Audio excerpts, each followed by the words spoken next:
মাননীয় প্রাক্তন কেন্দ্রীয় প্রতিমন্ত্রী, ভারতীয় জনতা পার্টির বরিষ্ঠ নেতৃত্ব, কোর কমিটির সম্মানীয় সদস্যা শ্রীমতী প্রতিমা ভৌমিক মহোদয়া এবং মিডিয়া ইনচার্জ সুনীত সরকার মহোদয়, শুরুতেই আমরা অত্যন্ত দুঃখের সঙ্গে জানাচ্ছি সোনামুড়া মণ্ডলের আমাদের অত্যন্ত গুরুত্বপূর্ণ একজন কার্যকর্তা আশিস পাল মহোদয়, যিনি পঞ্চায়েত নির্বাচনের গণনার দিন 12ই আগস্ট সেই গণনা কেন্দ্রের বাইরে সিপিএমের হারমাত বাহিনীর সম্মিলিত আক্রমণে আহত হয়েছিলেন। রড থেকে শুরু করে তীব্রভাবে ওনাকে একের পর এক আঘাত করা হয়েছিল। রক্তাক্ত অবস্থায় উনি জিবি হাসপাতালে চিকিৎসাধীন ছিলেন। গতকাল রাত 3টায় আনুমানিক তার প্রয়াণ ঘটেছে। আমরা ভারতীয় জনতা পার্টি ত্রিপুরা প্রদেশের পক্ষ থেকে তার পরিবারবর্গকে সমবেদনা জ্ঞাপন করছি, তার বিদেহী আত্মার শান্তি কামনা করছি। সেই সঙ্গে এই ঘটনার সঙ্গে যে সমস্ত হারমাত বাহিনী যারা বিগত 25 বছর টানা শাসন যখন তাদের ছিল, গোটা রাজ্যকে অশান্ত করেছে, রক্তাক্ত করেছে, সেই হারমাত যারা এই ঘটনার সঙ্গে যুক্ত, প্রত্যেকের সর্বোচ্চ শাস্তির দাবি আমরা করছি। আপনারা অবগত আছেন, পশ্চিমবঙ্গের কলকাতাস্থিত আরজি কর মেডিকেল কলেজে একজন মহিলা কর্তব্যরতা চিকিৎসক, যার উপর নির্মম অত্যাচার, ধর্ষণ এবং খুনের ঘটনা ঘটেছে, যা নিয়ে গোটা দেশ উত্তাল রয়েছে। এই বিষয় নিয়ে আপনাদের সামনে সবিস্তারে বক্তব্য তুলে ধরার জন্য আমি বিনম্র অনুরোধ জানাচ্ছি মাননীয় কেন্দ্রীয় প্রাক্তন প্রতিমন্ত্রী। তৃণমূলের গুন্ডাকে দিয়ে আরজি করার যাতে সমস্ত ধরনের যত ধরনের প্রুফ ছিল, এভিডেন্স ছিল, প্রমাণকে লুপাট করার জন্য অর্গানাইজড ওয়েতে কি সুন্দর ক্রাইম করেন। মহিলা ক্রাইমের কুইন, মুখ্যমন্ত্রী বললে ভুল হবে, ক্রাইম কুইন। ক্রাইম অর্গানাইজড ওয়েতে উনি 7,000 লোককে পাঠিয়েছেন এবং বেছে বেছে তৃণমূলের গুন্ডাদেরকে পাঠিয়ে সমস্ত যে প্রুফ রয়েছে, এভিডেন্স রয়েছে, প্রমাণপত্রকে লুপাট করার কাজ একটা মুখ্যমন্ত্রী উনি করেছেন। আর উনি নাটক মন্ত্রস্থ করছেন যে উনি নাকি মেয়েটার জাস্টিস চাইছেন। উনি কি বলছেন? মেয়েটা থেকে ফেরত দিতে পারবো না, 10 লক্ষ টাকা দিয়ে দেবে। পশ্চিম বাংলার ক্যাটাগরি হয়েছে, কাকে কিভাবে রেপ করলে, কিভাবে মেয়েদের সম্মান নষ্ট করলে কত টাকা হবে উনি বেঁধে দিয়েছেন একটা মহিলা। যে মহিলা হিসাবে আমি আজকে লজ্জিত যে একটা মহিলা এভাবে মহিলাদের উপর অত্যাচার হলে এই ধরনের ব্যবহার উনি করতে পারেন। এটা আজকে গোটা দেশ, শুধু রাজ্য নয়, ওই মেয়েটা বাংলার মেয়ে নয়, গোটা দেশের মেয়ে। সমস্ত দেশ, সমস্ত ডাক্তাররা যারা ভগবান হিসাবে আমরা জানি, সেই জায়গায় উঠে দাঁড়িয়েছেন। এবং আরেকটা নাটক, আরজি করের যিনি সুপার সন্দীপ ঘোষ, ওনাকে 4 ঘন্টার মধ্যে ওকে টার্মিনেট করা হয়নি, সাসপেন্ড করা হয়নি, ওনাকে ট্রান্সফার করা হয়েছে আরজি কর থেকে ন্যাশনাল ইনস্টিটিউট, আরো বড় হসপিটালে উনি তাকে গিফট করেছেন, ওনাকে পুরস্কৃত করা হয়েছে। পশ্চিমবাংলা এই ধরনের ক্রাইম হলে লোকদেরকে পুরস্কৃত করা হয়, ওটার প্রুফ উনি নিজে, মুখ্যমন্ত্রী নিজে করেছেন, তাকে পুরস্কৃত করা হয়েছে। আর যারা বিরোধিতা করছেন তাদেরকে কি করা হচ্ছে? 42 জন ডক্টরকে পশ্চিমবাংলার প্রত্যন্ত গ্রামে তাদেরকে ট্রান্সফার করা হয়েছে। আর 200-র উপরে যারা বিভিন্ন ধরনের পোস্ট টুইট করেছে, পেজে সেগুলিকে লাইক করেছে, সমস্ত অংশের নাগরিক যারা করেছেন, স্বতঃস্ফূর্তভাবে যারা নেমে এসেছেন, তাদেরকে ফোন করে করে তৃণমূলের গুন্ডারা ফোন করে করে জানের হুমকি দিচ্ছে, হুমকি দিয়ে তাদের টুইটগুলি ডিলিট করার জন্য কাজ করছেন। এই হচ্ছে পশ্চিমবাংলার সার্বিক পরিস্থিতি। আজকে শুধু একটা মেয়ের জাস্টিসের জন্য নয়, আমার বোন, আপনার বোন, প্রত্যেকটা বাবা তার মেয়ে নিয়ে চিন্তিত, প্রত্যেকটা ভাই তার বোন নিয়ে চিন্তিত, প্রত্যেকটা পুরুষ লোক তার স্ত্রীকে নিয়ে চিন্তিত, সব প্রত্যেকটা পুরোটা সমাজ, গোটা সমাজ আজকে চিন্তিত পশ্চিমবাংলার এই বর্বরচিত কাজের জন্য। আর পশ্চিমবাংলার যে সরকারটা চলছে, গোটা সরকারটা একটা তালিবানি সরকার। 2021 থেকে আমি পশ্চিমবাংলা সংগঠনের সঙ্গে ওতপ্রোতভাবে যুক্ত রয়েছি। প্রত্যেকটা জায়গায় আজকে আরজিকরের ঘটনা আমরা জানি, কামদুনি ঘটনা জানি, সন্দেশখালী জানি, হাঁসখালী জানি। প্রত্যেক দিন প্রতিনিয়ত অর্গানাইজড ওয়েতে হাজার হাজার সমস্যা তৈরি হচ্ছে। কাউকে কথা বলার অধিকার নেই, কথা বলার অধিকার ছিনিয়ে নিয়েছে তো এই তালেবানি শাসন।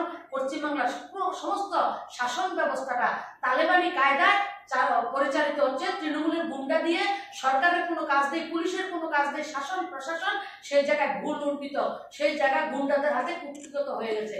তার জন্য আমরা আজকে একজন মহিলা হিসাবে এবং একজন নাগরিক হিসাবে, গোটা দেশের নাগরিকরা যেভাবে জেগেছেন, সবাইকে আবারও বলবো যে মমতা ব্যানার্জির পদত্যাগ খুব দরকার। এই মহিলা যতদিন থাকবে আমাদের পশ্চিমবাংলার মহিলারা সুরক্ষিত নয়। আমরা মার যে সমস্যা উনি ডেলি তৈরি করছেন, সেটা প্রতিনিয়ত উনি আরো উত্তর সেই ক্রাইম উনার বৃদ্ধি পাচ্ছে। সেই কাজটা আমাদেরকে দেখতে হবে। আরেকটা নাটক উনি করেছেন, মেয়েটা যখন মারা গেছে বলছে সেটা সুইসাইড। তার মা বাবাকে দেখতে দেওয়া হচ্ছে না, এটা ডক্টর মেয়ে, মা বাবাকে দেখতে দেওয়া হচ্ছে না। 2-3 ঘন্টা বাদে দূর থেকে মেয়েটার ছবি তোলা হয়েছে এবং তাড়াতাড়ি করে তার বডি দিয়ে শেষকৃত্য কিভাবে করা যায় সেই কাজগুলি ওনারা করেছেন। কি হাত কিভাবে ভেঙেছে, কিভাবে বাঘকে মুখে চাপা দেওয়া হয়েছে, কি করেছে, সমস্ত অডিও রেকর্ডিং এর মাধ্যমে আমরা সবাই জেনেছি। সেটা সভ্য সমাজে, বললাম তো, শরীরের রক্ত হিম করে দেওয়ার মতো ঘটনা পশ্চিম বাংলায় ঘটেছে। যে বাংলা, আমাদের বাংলা স্বাধীনতা সংগ্রামের প্রতিনিধিত্ব করেছে, যে বাংলা কৃষ্টি, সভ্যতা, সংস্কৃতিতে পৃথিবীর মধ্যে উৎকৃষ্ট জায়গায় ছিল, সেই বাংলাকে আজকে সর্বসার করে দিয়েছেন, লজ্জিত করেছেন এই মুখ্যমন্ত্রীর নেতৃত্বে। তাই আজকে আপনাদের মাধ্যমে গোটা সমাজের কাছে আমি আর্জি করে রাখছি যে মমতা ব্যানার্জির অতি সত্বর ওনাকে পদত্যাগ করা দরকার। এবং উনি, আমরা দেখেছি শেখ শাহজাহান যে সন্দেশখালীর ঘটনায় বিধানসভায় দাঁড়িয়ে কিভাবে একজন গুন্ডাকে সেভ করা যায়, প্রত্যেকটা মুহূর্তে অর্গানাইজড ওয়েতে গুন্ডাদেরকে উনি সংরক্ষণ দিয়েছেন।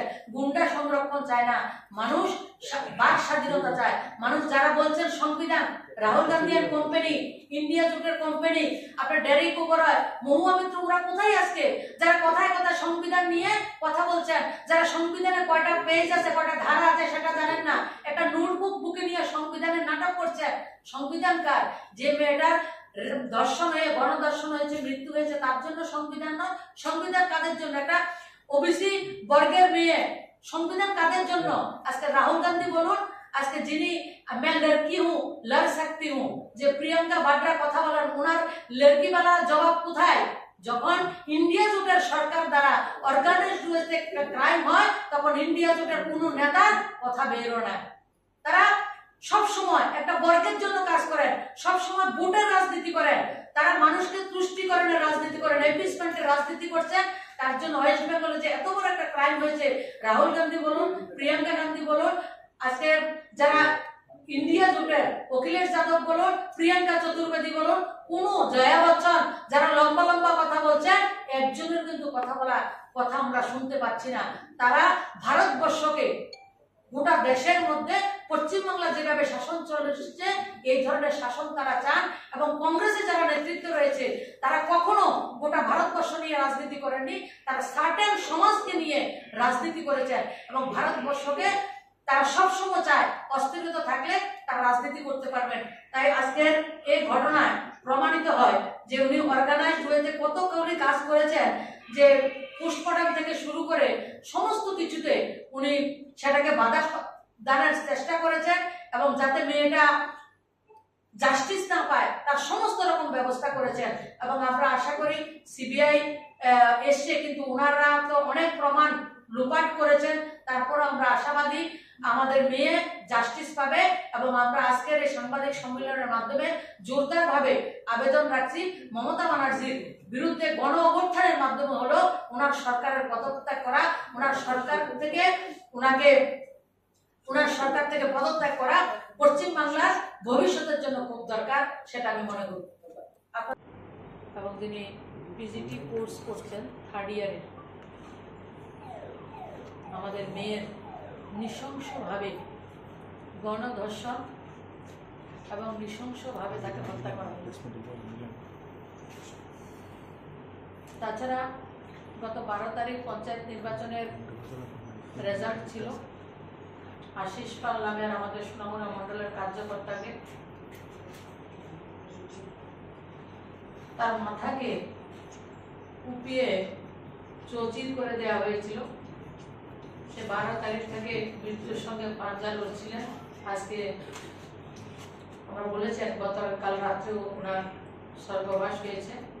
এবং আজকে আমার রাজ্যের শান্তিপ্রিয় বুদ্ধি শুভবুদ্ধি যারা নাগরিকরা রয়েছেন, যে কোনো দলের হোক, সবার কাছে আমি সংকল্প করছি আশিস পালের যারা দুষ্কৃতী তাদের শেষ পর্যন্ত আমি ব্যক্তিগতভাবে প্রতিভাবক সেখানে দেব, আমি সংকল্প নিচ্ছি। এবং পশ্চিমবাংলায় গত 8 তারিখের রাত্রিতে যে ঘটনা ঘটেছে, অহরহ পশ্চিমবাংলায় এই ধরনের ঘটনা ঘটছে। কমিউনিস্টের শাসনেও সেটা হয়েছে এবং কমিউনিস্টের শাসন যে জায়গায় শাসনটাকে রেখে গেছেন, একজন মহিলা মুখ্যমন্ত্রী, যিনি স্বরাষ্ট্রমন্ত্রী, যিনি স্বাস্থ্যমন্ত্রী, যিনি মুখ্যমন্ত্রী এবং মহিলা, যিনি মা মাটি মানুষের কথা বলছেন, ওনার নেতৃত্বে যে সরকার চলছে, প্রতিটা মুহূর্তে মায়ের ইজ্জত ভুল লুণ্ঠিত। আরজি করের ঘটনা আমাদের প্রত্যেকটা নাগরিকের শরীরকে যে রক্তহীন করে দেওয়ার একটা ঘটনা ঘটেছে। আমরা কোথায় সুরক্ষিত মেয়েরা? পশ্চিমবাংলার কোন জায়গায় আমরা সুরক্ষিত? প্রথমত হচ্ছে যখন ওনার ধর্ষণের পরে, গণধর্ষণ করার পরে রক্তাক্ত অবস্থায় ওনাকে ফেলে দেওয়া হয়েছে, তখন সরকার এবং পুলিশ প্রশাসন সবাই মিলে সেটাকে সুইসাইড বলে চালিয়ে দেওয়ার কাজ করেছেন। কারণ পশ্চিমবাংলার মুখ্যমন্ত্রীর একটা অর্গানাইজড সিস্টেম রয়েছে ওনার, সেই সিস্টেমটা সেদিনেও তিনি কাজে লাগানোর চেষ্টা করেছেন। কিন্তু হসপিটালের যারা ডাক্তাররা ছিলেন সবাই তার প্রতিবাদ করাতে সেটা উনি করতে পারেননি। উনি কি করেছেন, যে ডক্টর কথায় আপনারা শুনেছেন 36 আওয়ার্স এক নাগারে মেয়েটাকে উদ্দেশ্যমূলকভাবে, উদ্দেশ্য প্রণোদিত ভাবে, মানে ডাক্তারদের রিগিং, সেটা ওই মেয়েটার উপর করা হয়েছে। 36 আওয়ার সে ডিউটি করেছে। তারপরে বলা হচ্ছে সেমিনার হলে, আমরা অনেক ভিডিও শুনেছি, ভিডিওর মধ্যে ওই হসপিটালের ডাক্তার যারা রয়েছেন তারা বলেছেন সেমিনার হলে ওকে হত্যা করা হয়নি, যে লিভিং রুম যেটা ডাক্তাররা রেস্ট রুম রয়েছে তার মধ্যে সে শুয়েছিল, সেই জায়গাটাকে গণধর্ষণ করা হয়েছে এবং তার 100-র উপরে তার শরীরে আঘাত রয়েছে এবং এমন ভাবে আঘাত করেছে যার রক্ত, চোখ দিয়ে রক্ত বেরিয়েছে, গলার হাড়গুলি ভেঙে দিয়েছে। পোস্টমর্টম রিপোর্ট আমাদের কাছেও রয়েছে এবং হাত পা ভেঙে দেওয়া হয়েছে। কিভাবে কি করেছে সবটা এত লজ্জা, মানে সভ্য সমাজে এই ধরনের বর্বরতাকে কেউ সহ্য করে না আমি মনে করি, এবং আমরা কেউ সভ্য সমাজ তার পারমিশনও দেয় না। কিন্তু পশ্চিমবাংলায় সেটা শুধু 8ই আগস্টের ঘটনা নয়, কামুদিনীর ঘটনা বলুন, বকটুরির ঘটনা বলুন, আমাদের সাঁতরাগাছির ঘটনা বলুন, হাঁসখালির ঘটনা বলুন, বীরভূমের ঘটনা বলুন, লাস্টে সন্দেশখালী থেকে শুরু করে আরজি কর, আজকে গোটা দেশের মধ্যে আরজি কর আমরা শুনছি। প্রত্যেকটা ঘটনা মহিলাদেরকে সম্মানকে ভুলুণ্ঠিত করা হচ্ছে। আর উনি নাটক করছেন। নাটকটা কি?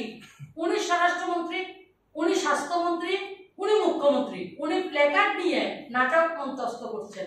কিসের? কার বিরুদ্ধে উনি আন্দোলন করছেন? উনি তো সবকিছু শেষ কথা। কিন্তু পশ্চিমবাংলা সরকার অর্গানাইজড ওয়েতে গোটা রাজ্যে প্রত্যেকটা ক্ষেত্রে তৃণমূলের গুন্ডা বাহিনী দ্বারা সরকারটা হাইজ্যাক হয়ে গেছে। সরকারি কোনো তন্ত্র পশ্চিমবাংলা নেই, প্রতিটা কাজ গুন্ডারা করছেন, তৃণমূলের গুন্ডারা, তথাকথিত গুন্ডারা সেই কাজটা করেছেন। আমরা লক্ষ্য করেছি যখন আরজি করের ডাক্তাররা আন্দোলন করছেন, ভারতীয় জনতা পার্টির কার্যকর্তারা একটা মেয়ের যে জাস্টিসের জন্য আন্দোলন করছেন, তখন তাদেরকে উপর আক্রমণ করা হচ্ছে এবং পুলিশের গাড়ি দিয়ে বিজেপির একজন কার্যকর্তাকে গাড়ির চাকার তলায় তাকে ছুঁড়ে ফেলা হয়েছে।